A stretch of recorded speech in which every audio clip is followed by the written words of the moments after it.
Discute nessa quarta-feira, hoje, portanto, se há omissão do Congresso em tipificar como crime ofensas e discriminações a gays e transexuais.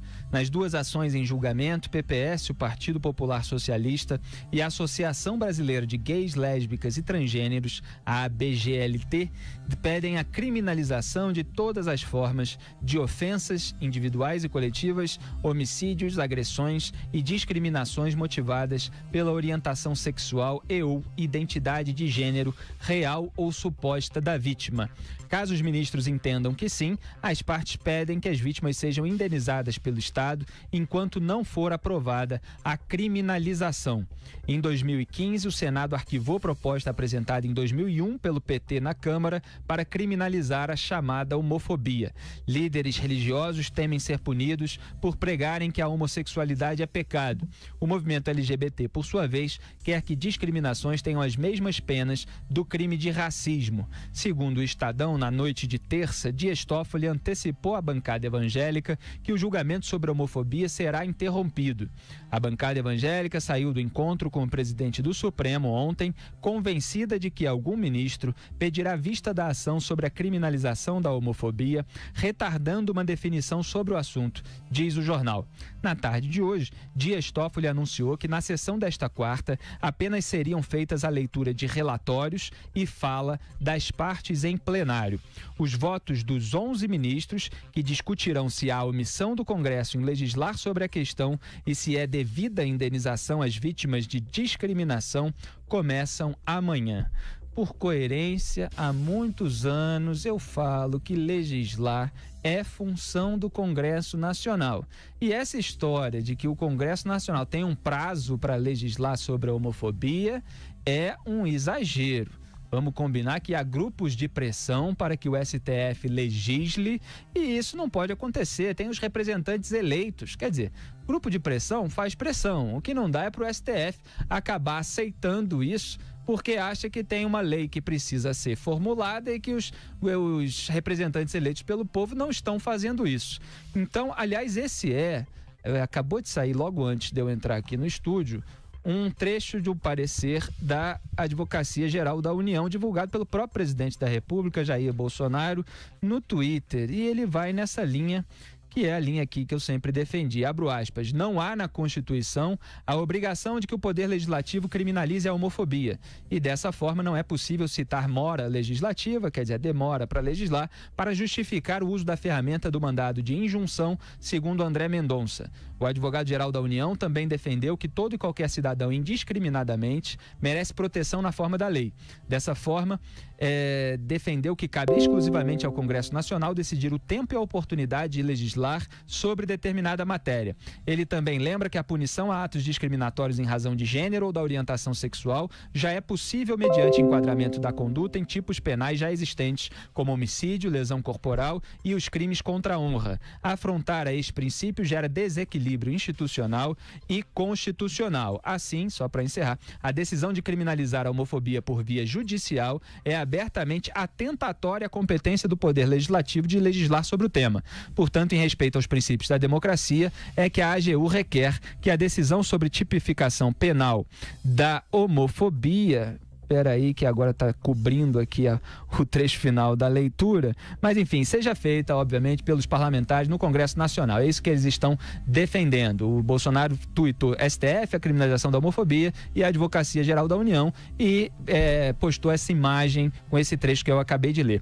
Caio Coppola vai entrar nos detalhes aqui da lei, depois eu quero falar da questão semântica aí da palavra. Diga lá, Caio. Bom, nós somos grandes críticos aí do ativismo judicial e da politização do judiciário, como você bem descreveu, e faz todo sentido a gente sempre reiterar que não existe prazo para o legislativo, né? Contudo, eu queria fazer uma observação sobre o mérito da questão, claro, né? Não me ater à tecnicalidade. Então, que é algo só para registrar, que deveria ser discutido pelos parlamentares. E aí vamos entrar nesse mérito aí. Sim. Que vai muito bem nessa linha. Porque o que está sendo discutido nessas ações é a omissão do Congresso em lidar, em tratar, em debater do assunto. Exato. Aqui a última coisa que a gente tem é medo do debate, né, Felipe? Claro. E se a gente analisa de forma imparcial a questão, o legislativo tem sido omisso nesse ponto? A resposta é sim.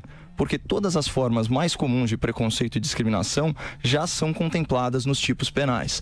Para informar essa minha tese, a gente pode recorrer à lei do crime racial, então a lei 7.716 de 89, né? Então, o tipo penal do racismo, ele é descrito no artigo 20 dessa lei. Praticar, induzir ou incitar a discriminação ou preconceito de raça, cor, etnia, religião ou procedência nacional. Lembrando que essa é uma redação atualizada em 97. Tem uma pena de 1 a 3 anos e tem um agravante, inclusive, que a pena passa para 2 a 5 anos se o crime for cometido por intermédio dos meios de comunicação social ou publicação de qualquer natureza. Portanto, muito cuidado aí em redes sociais com o tipo de mensagem que você está veiculando. Quando a gente vai para o Código Penal, aí a gente tem uma outra figura, que é da injúria racial, que está no artigo 140 desse códex. É o seguinte: injuriar alguém ofendendo-lhe a dignidade ou o decoro. E no parágrafo 3º, se a injúria consiste na utilização de elementos referentes à raça, cor, etnia, religião, origem ou à condição de pessoa idosa ou portadora de deficiência, pena, reclusão de 1 a 3 anos e multa. O que é interessante aqui? Essa redação, Felipe, ela foi atualizada em 2003. E aí você vê já 2 tipos novos de preconceito e discriminação inseridos aqui, que é a pessoa idosa ou portadora de deficiência. Pessoal, a gente sempre fala que contra fatos não há argumentos. Existe sim homofobia na nossa sociedade. E aqui, quando a gente fala em homofobia, né, Felipe, a gente fala do preconceito e da discriminação externalizados. O que as pessoas pensam no seu foro íntimo, isso diz respeito a elas e elas exclusivamente. E não é um crime. Exatamente. Agora, isso não se trata do juízo de foro íntimo, mas sim da manifestação desse sentimento, né, como uma ação que causa dano a outrem. É disso que a gente está falando aqui. E sexualidade, pessoal, vamos combinar que é uma questão de liberdade individual. Portanto, a homofobia ativa, né, como a gente falou aqui, ela é sim violação de direito fundamental. Inclusive, vou usar um argumento do advogado-geral da União, o doutor André Luiz de Almeida Mendonça, que é contrário a essas ações. Ele diz o seguinte: ainda que, em tese, a criminalização possa ser considerada legítima, segundo os parâmetros constitucionais, ela não é obrigatória. Portanto, trata-se sim de matéria constitucional e, de fato, no mérito, o Congresso tem sido omisso em lidar com a questão. Quer dizer, a lei de racismo, Caio Coppola, que você citou, essa que é de 1989, está sendo abordada por esses grupos que estão pressionando Sim. o STF para incluir a questão da orientação sexual. Então, o que você está defendendo é que, assim como eles falam na lei em discriminação ou preconceito de raça, cor, etnia, religião, se inclua aí orientação sexual também. Sim. O problema é que até aí tudo bem, né? Porque já tem racismo, já tem esses outros tipos de preconceito. É porque a palavra homofobia um conceito tremendamente elástico que, se não for muito bem definido, pode acabar criminalizando condutas que são, muitas vezes, automáticas. De estádio de futebol, por exemplo, né? Um estádio de futebol, ou piadinha. O próprio Lula, Zé Maria Trindade, quantas vezes a gente lembrou aqui no programa? Falou aquilo sobre a população lá de Pelotas, né, no Rio Grande do Sul, que é polo exportadora de viado. Então, isso, evidentemente, na boca de um direitista, de alguém que não é da patota de esquerda, o pessoal da militância diz que é homofobia. E não é. Eu aqui não vou dizer que é porque o Lula disse, não sou um cínico como muitos militantes são. Não é uma piadinha, você pode gostar ou não gostar, você pode achar de bom gosto, de mau gosto, você pode achar legal uma piada politicamente incorreta, você pode não achar, mas ela não é crime. Então é preciso definir muito bem esse conceito, porque senão ele é usado desde uma piadinha até o assassinato em razão da pessoa ser gay ou ser LGBT, para usar a expressão corrente. São duas coisas completamente diferentes e é bom lembrar, depois eu falo mais a respeito disso, porque fiz um comentário durante a corrida eleitoral, que muitas vezes é difícil de provar se um assassinato de uma pessoa que é gay foi cometido em razão de ela ser gay, num país em que são assassinadas 64 mil pessoas, que são hétero, magro, gordo, etc. E você muitas vezes não sabe qual foi o componente exato, o elemento motivador daquele homicídio, porque a maioria deles não é solucionado. E Caio, falando aqui... falando da cidade polo, né? Claro. portadora de viado.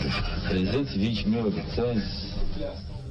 Eu até cobri um pouquinho da frase inicial, mas era o Lula, naquele trecho que eu mencionei anteriormente, fazendo a piada sobre Pelotas, que é polo exportador de viado. Outro dia eu lembrei aqui no programa que o José Dirceu, num documentário do João Moreira Salles, tem um momento numa salinha em que o Lula está presente e ele logo sai da sala quando percebe que está sendo filmado e ele se incomoda com a presença da equipe de produção, da câmera. Ele pergunta quem é que está por trás daquele filme e ele se mostra muito preocupado e diz que o vídeo de Pelotas deu muito trabalho para ele. E eu acho que ele estava fazendo justamente uma referência a essa piada do Lula que vazou, né? E obviamente gerou um desgaste político para o petista.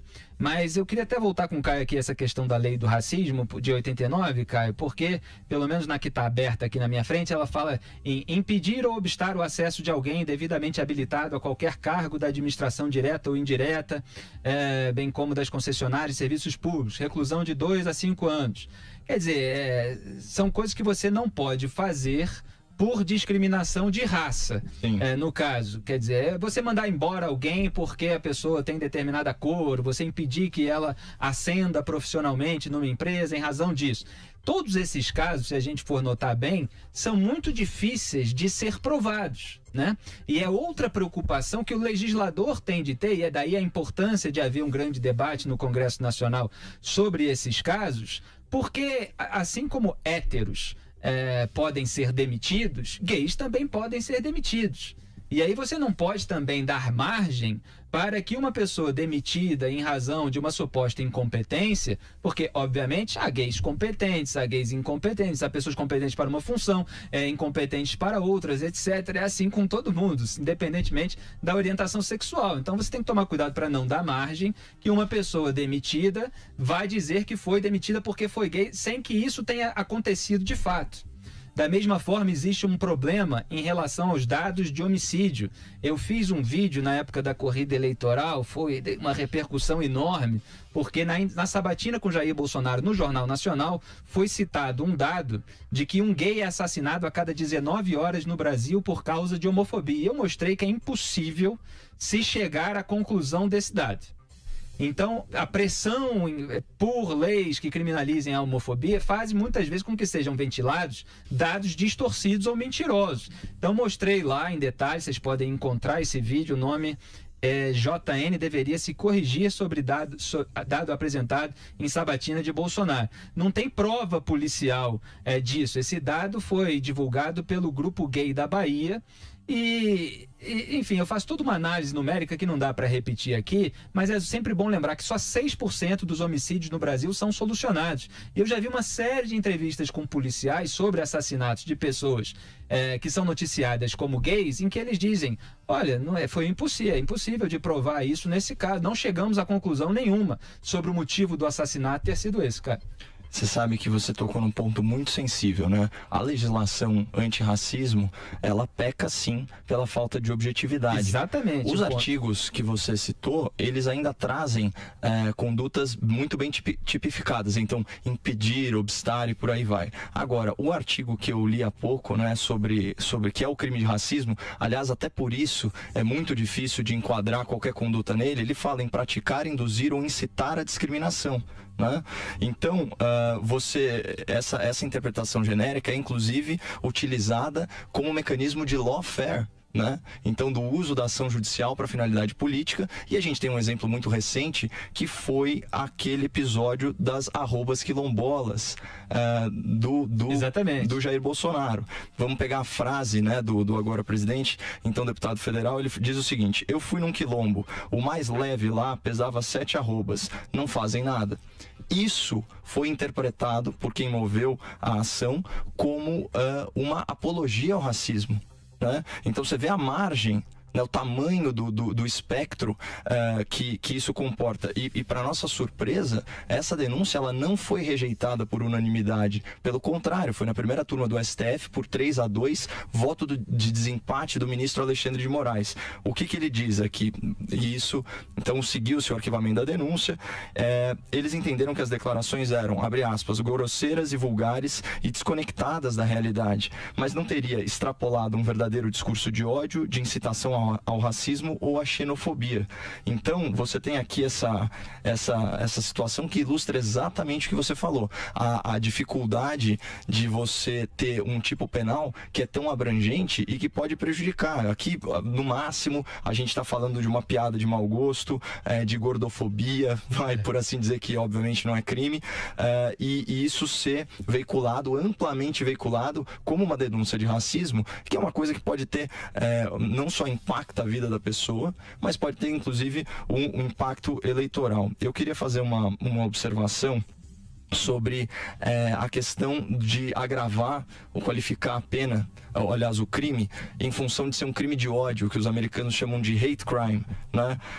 Muita gente se opõe a isso porque pensa que esse conceito ele tá vinculado ao valor da vida humana. Ocorre que o valor da vida humana ele é infinito, ele é inestimável, certo? Quando a gente trata da conduta do agente agressor, a gente está focando a punição em razão do comportamento dele. É por isso que mesmo no homicídio você tem as qualificadoras e as agravantes. Então, por exemplo, motivo fútil, sem chance de defesa da vítima, todos esses fatores eles vão ajudar o juiz, o júri, enfim, a determinar o tamanho, a extensão da pena. Então, o que acontece? E nesse caso, né, cara, não sei se eu estou antecipando sua conclusão, mas a gente está falando também em agravante em determinados casos. Quando você fala em lesão corporal, em assassinato, que seja também por motivo de discriminação, por orientação sexual, isso conta como um agravante e a pena pode ser maior. É a mesma lógica, pessoal, do feminicídio, que é tão criticado, por falando assim, a vida da mulher vale mais. Não vale, o valor é infinito e inestimável, mas o ponto é, graduar a punição em razão do comportamento do agressor faz total sentido. Vamos parar para pensar objetivamente. Uma coisa é você ter um homicida, outra coisa é você ter um homicida que odeia mulheres, uma coisa é você ter um homicida que odeia toda uma etnia. É uma coisa meio louca, o estudo da maldade, parece, né? É difícil objetivar isso, mas é óbvio que tem algumas coisas que tornam o comportamento ainda mais vil. Então, nesse sentido, cabe essa crítica que as qualificadoras, os agravantes, elas fazem sentido sim, inclusive no caso de homofobia, feminicídio e por aí vai. Zé Maria, então, só para a gente separar as coisas, tem a nossa absoluta rejeição em relação à discriminação, ao preconceito, tudo isso que é abominável. Agora, existe uma outra questão que as pessoas precisam saber para não embarcar em tudo que é proposto por grupos de pressão, que é a redação da lei. Então é preciso ficar muito ligado na redação da lei para que ela não crie também um grupo que não pode, por exemplo, ser demitido, né? Para usar o exemplo que eu citei anteriormente. Então tem muita jabuticaba nisso, e a gente sempre comenta aqui no programa as jabuticabas que são inseridas nos textos, né, Zé? Então, só para deixar claro, ninguém aqui está dizendo que não existe crime violento contra gay por ser gay, que não existe discriminação, que não existe preconceito. Simplesmente o fato de haver isso que esse pessoal chama de homofobia, que é um conceito elástico, né, não significa que todos os casos de homicídio, por exemplo, tenham sido causados por essa homofobia. Então é uma questão de quantificar, na verdade, o número de crimes, e aí a gente fez aqui bastante nuances, bastante distinção de nuances para vocês ficarem com o quadro completo. A gente volta